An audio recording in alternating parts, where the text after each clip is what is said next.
everybody. So, welcome to our panel, History Panel for Dignity Chicago. So this is the final, last of the major events of our anniversary year. And it was on that bucket list of things we really wanted to make sure we were doing. And to not only think about where we've come from, who we are today, and who we want to be in the future. So we really appreciate your coming to be part of that living history with us. And the panelists who are the true living history folks who, you didn't know you were living history, right? So then we've asked some folks that represent the various decades of the 4 decades of our history to participate as the panelists. And so we really appreciate that, and they're going to be introducing themselves. So the other thing I want to call your attention to, we have on the welcome table a chronology. So if you're interested in a sheet that gives by year, by decade, some of the more detailed or highlighted events of our history, please feel free to take one, and you can reference that perhaps as each of the speakers or as each of the panelists are talking about their relevant experience. We wanted to focus on the whole idea of the living experience versus kind of doing a quick, strict chronology. Well, this year we did this, and this year we did this. Although I'm sure that will come out as part of the comments. We wanted to think about it in terms of what's the lived experience? What was it like to be part of Dignity in its earliest days? What was it like as we went through the different decades and phases of development as an organization? So that's how we focus and frame the way we put the panel together. Okay, so I'm going to turn it over to Tom O'Brien, Dr. Tom O'Brien, who's here from, he's going to act as the moderator. So very quickly, Tom O'Brien is the director of DePaul University Center for Interreligious Engagement.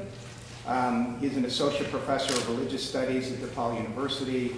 He's a social ethicist by training and a student of Catholic social theory and public theology. So we're going to be using him a lot in the future. And it's wonderful that we're building that relationship with him now. He's also recently done some work in business and professional ethics, as well as LGBTQ issues. He's the author of numerous articles and books, and he's currently working on a book that applies Catholic social thought to business ethics. So I'm interested in seeing that. So, Tom, take it away. All right. I'm standing, and I'm not doing this hopefully as an example to our panelists. I'm standing really as almost an anti-example. I'm hoping you'll feel free to stay seated throughout this. I want to thank Chris and others for inviting me tonight because to launch us off on our storytelling, I'd like to tell a story about how I first came in contact with Dignity, which was when I was a graduate student way back in the 1980s. So there, Mike and I have something in common because he's going to be representing the 1980s. But back in the 80s, I was writing a master's thesis for a moral theology degree in which I was making the claim that being gay and lesbian was not a bad thing, it was a good thing, it was wonderful, and so on and so forth. And what I did was, as part of the thesis, I sent out surveys to all the Dignity chapters in the United States. And one of the Dignity chapters was the Chicago Dignity chapter, and they did me the great favor of sending scores of surveys back. It was, I think, if not the largest, one of the largest groups to send back surveys. And eventually, that part of the thesis was published in a journal. So it was something where Dignity did me a great favor. And since that time, I've been looking for a chance to return the favor. And so maybe this is my very, very small way of returning that favor. Tonight, as Chris was saying, we have some marvelous panelists who are going to be representing different eras or different decades of Dignity's development here in Chicago. And hopefully they're going to be focusing mostly on their experience. And we have Sister Lois McGovern, who's going to be representing the 1970s. We have Mike Hogan, who's representing the 1980s, as well as Kevin Buckley, who's representing the 1980s. 1990s is going to be covered by Linda Kelly and James Kappelman. And then finally, last but certainly not least, last but most present, I should say, is Blaine Roberts, who's going to be representing this latest decade of ours.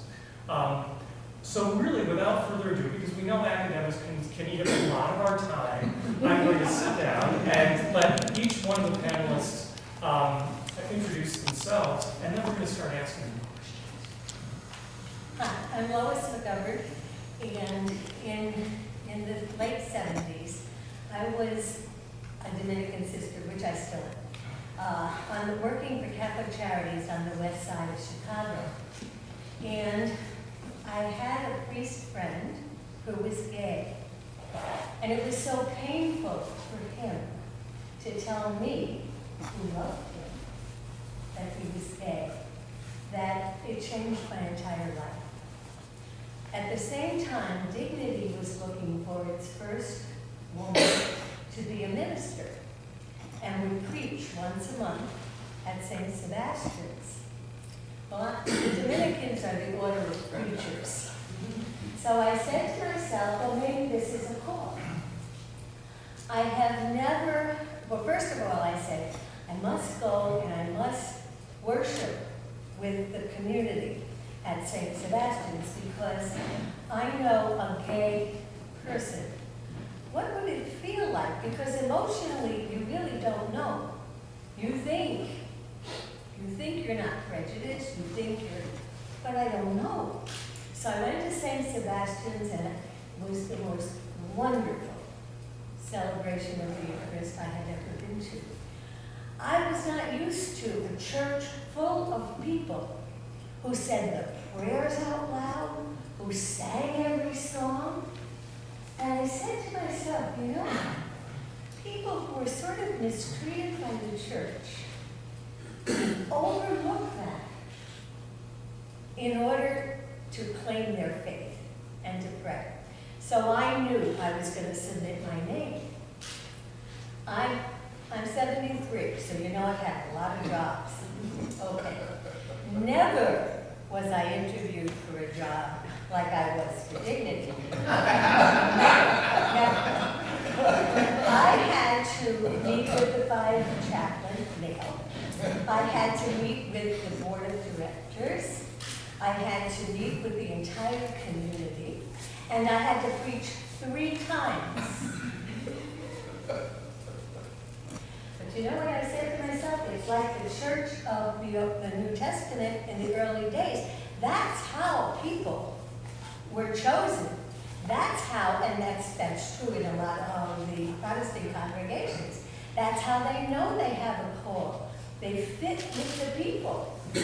So when it was agreed that I would become a chaplain, I was very honored, and I was grateful to have a home church.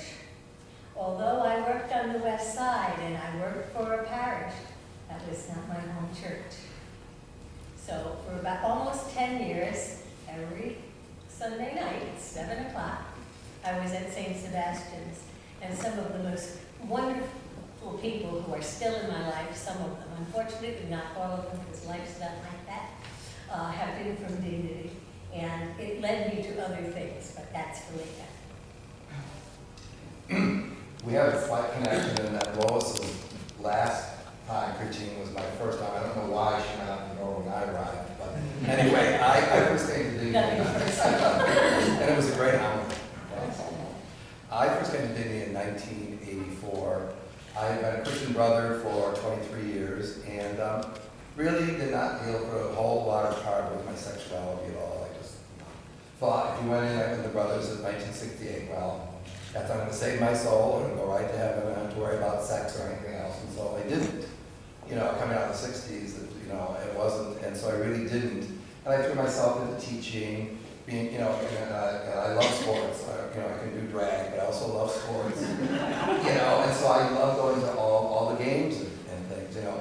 Then I got to my 30s and I started thinking, you know, there are other things going on in my life, you know, that I want to deal with. And I had final vows as a brother, and for my own conscience, I didn't believe Anne had the vows, but since I took them, I felt I needed to follow this. The only thing I could do is step outside, because I had never lived alone. I said I really have to step outside the community and see what life's about. And also, celebrate the sexual part of my life. So when I first, I've been, because I've experienced a wonderful community, wonderful liturgy, and I've been in parish. And, and I was still at that point thinking about all the stuff they said about being gay and what that means, and, spiritually, et cetera, et cetera. And a very good friend of mine had been coming to Dignity, and he mentioned Dignity, and before that there was a gay religious support group that I went to. That was a lot of religious people and going to it. And so I thought, well, the spiritual part of life was important, and the message Dignity was giving even then was, you don't leave your sexuality at the door when you come in. And the church does that for everybody's sexuality.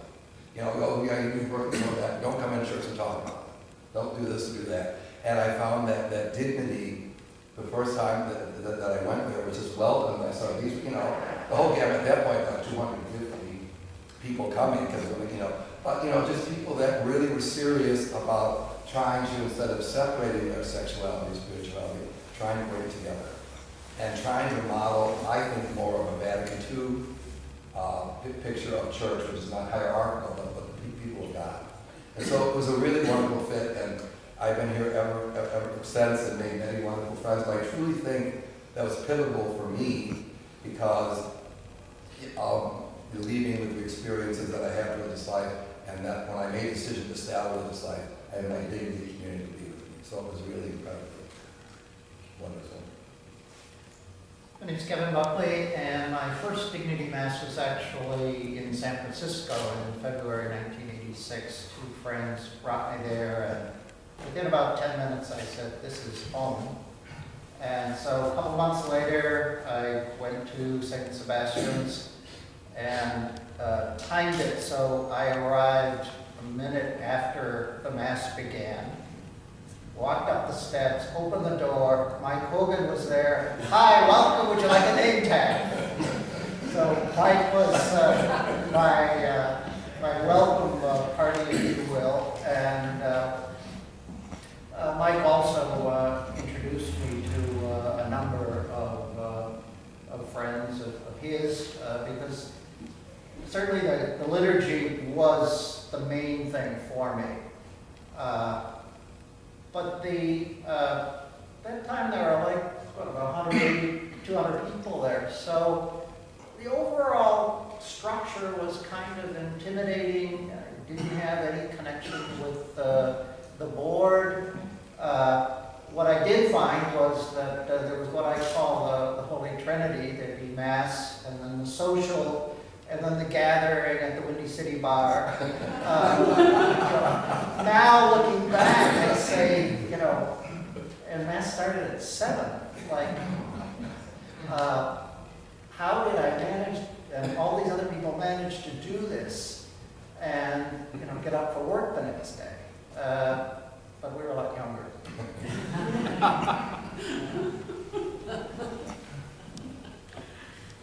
I'm Linda Kelly, and I came to Dignity at the end of '86, at the end of the year.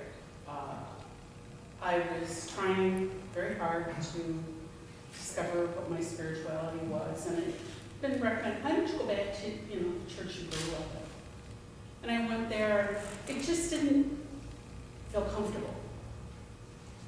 And I went to, I think it was MCC, still didn't feel comfortable.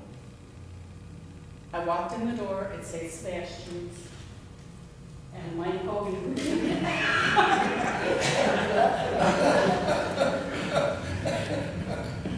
I was like, okay, Mike Hogan's got a constant in this. But it was like, wait a minute, what's going on? It was comfortable. I had been raised Episcopalian, so now